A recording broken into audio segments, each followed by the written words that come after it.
बिस्मिल्लाहिर्रहमानिर्रहीम। अस्सलाम वालेकुम नाज़रीन करام, वेलकम बैक।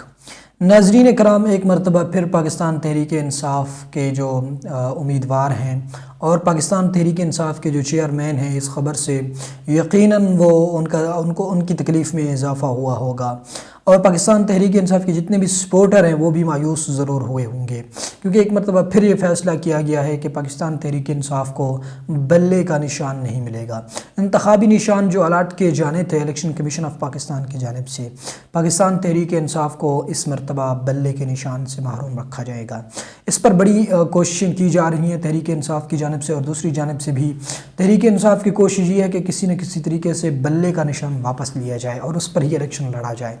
एक जानिब तो मुश्किलात हैं कि इलेक्शन लड़ने नहीं दिया जा रहा, तो दूसरी जानिब ये भी कोशिश की जा रही है कि उनसे बल्ले का निशान भी छीन लिया जाए, ताकि इनकी मज़ीद जो है वो अगर कुछ बाकी है पज़ीराई अवाम के अंदर बल्ले की, तो वो भी ख़त्म की जाए। बहरहाल मायूस कारकुन इस मरतबा फिर मायूस होंगे इस हवाले से, और उम्मीदवार भी मायूस ज़रूर होंगे, लेकिन अभी लड़ना है, अभी रुकना नहीं है। शायद इन्होंने आगे भी इसको लेकर जाएंगे सुप्रीम कोर्ट तक, या दूसरे जो इदारे हैं कानून के, इंसाफ के, जो तकाज़े पूरे करते हैं उन तक लेकर जाने की ज़रूर कोशिश करेंगे तहरीक इंसाफ़ के उम्मीदवार या तहरीक इंसाफ़ के जो नए चेयरमैन बने हैं बैरिस्टर साहब। यकीनन इस बात की वो पूरी कोशिश करेंगे।